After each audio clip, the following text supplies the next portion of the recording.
Hello, everyone. This is Tim, and welcome to my platform. I'm reading from The Angry Book, Theodore Isaac Rubin. That's book one for June 2020. Thinking about what I'm going to do for book two for the second half of the month. But we have been learning a lot about anger and what to do about anger. And here we go. No, no, 1,000 times no, denial. One of the ways people cope with unpleasant confrontations is to avoid them. Sometimes when they can't avoid them, they simply deny their existence.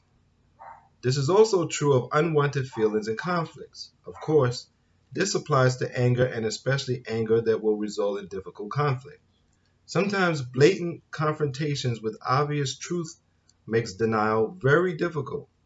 Denial is sometimes made possible by a variety of complicated psychological devices. Some of these psychological devices have a peculiar way of going in and out of style. When one considers that a particular time and a particular place produce cultural pressures characteristic of the time and place in question, one sees that this is not so peculiar after all. For example,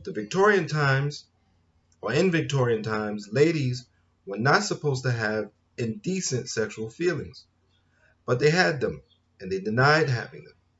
When sexual impulses and fantasies made ordinary denial impossible, they diverted these feelings to psychological areas that served as outlets as well as a form of anesthesia or denial.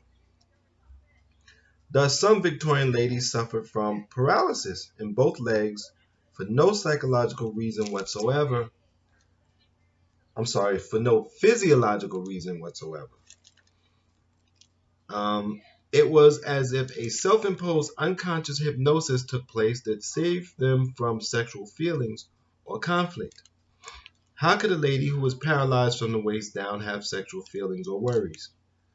We don't see many of these conversion hysterias anymore, but people still occasionally develop conversion symptoms to avoid confrontation with anger.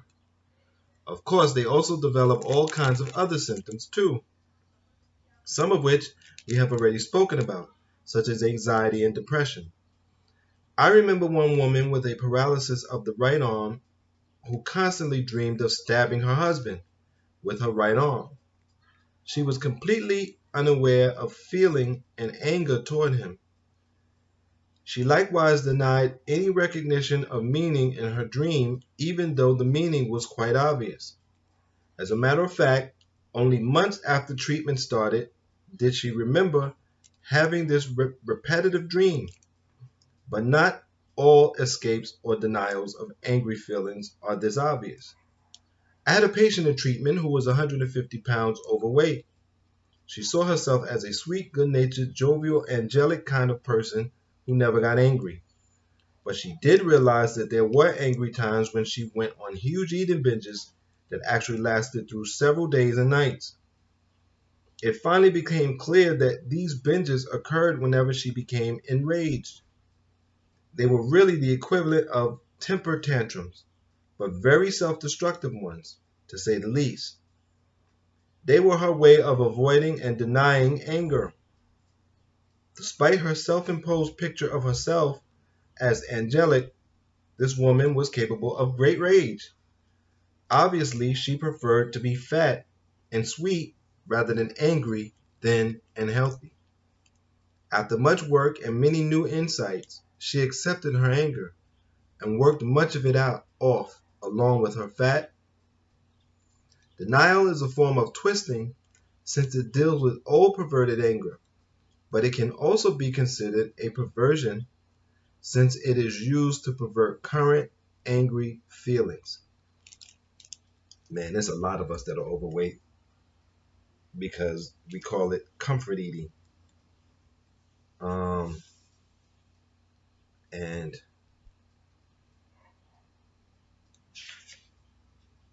I'm telling you, we need to deal with our anger so that we're not